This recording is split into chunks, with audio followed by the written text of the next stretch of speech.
Hi and welcome to another edition of the Titanium Geek, a review looking at the Tacx, very popular brand of smart trainer. If you haven't heard of Tacx, where have you been? You've probably been wrapped in the same parcel as this 1970s Ferrari jumper. But anyway, so Tacx, top brand in smart training for the users of all the various platforms. This is the Flux 2S or Flux 2 Smart.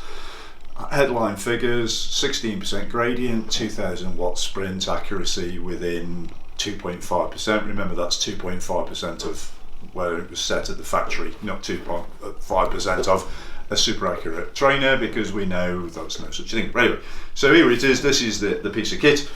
It weighs an absolute ton, which means that if you put this down in your pain cave and you sprint and you've got huge quads, it's not going to go anywhere. Picking it up means that it's also not that transportable. So if you want to use this for putting in the back of your car and take it to events to warm up, you probably need to go higher up in the spectrum of prices and go for the Tacx Neo, which of course you can fold up and put away and use without being plugged in. Other advantages of it is, in the back it has what I'm reliably told by my wonderful cameraman Griff is an IEC, or known to people of my age as a kettle plug, and that's what you do, which is great. So, as you know, aftermarket, you can buy them of various lengths. So if you wanted a 20 foot, 30 foot one, you could do, just plugs in the back. It's Bluetooth, ANT+, all that sort of stuff. What's it like to ride? So 3 things we like and don't like about this. Just put some context, we've been testing this solidly for a month. That means riding on it every day.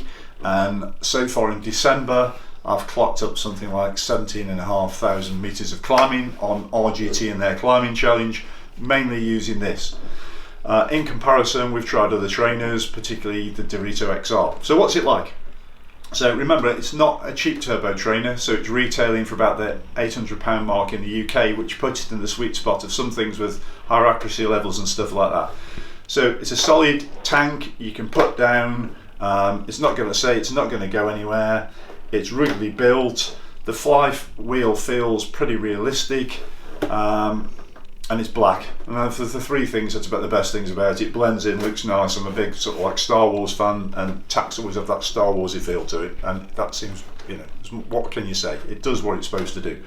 3 things I don't like. 1, I don't like the Tacx feel. That's just personal preference. I prefer Elite, Wahoo and stuff like that. I don't know what it is about their flywheels, they just feel even smoother. Just a bias. 2, it's noisy. Without doubt, it's noisier than other turbo trainers. No other reviewers have found exactly the same thing. It does. And the 3rd thing, which is the biggest thing for me, is lag. So for example, you can put the power down, you can select instant power on the platform you're using, you can put the power down, the thing doesn't respond, then it responds. You take the power off, the power doesn't come off, then it comes off. And it seems to be variable.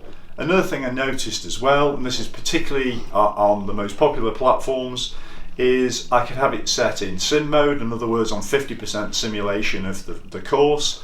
So for example, if I'm going up a 20% gradient, it's replicating 10%, it would feel like there was nothing on the slider at all. It was on 0 simulation. And then all of a sudden, the simulation would come on the next time I'd ride. So it seems to forget the simulation that's been set. That's the way in which it's obviously talking its protocols between the platforms, but it does do. That's the biggest issue. Now on similar units, we have not had that problem.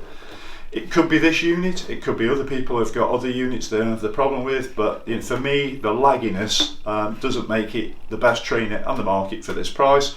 But if you need something that's solid, something that sits in your pain cave, that's not going to go anywhere, it looks good, and if you hadn't ridden any other top level smart trainer, you wouldn't know any different, and you would think it was great.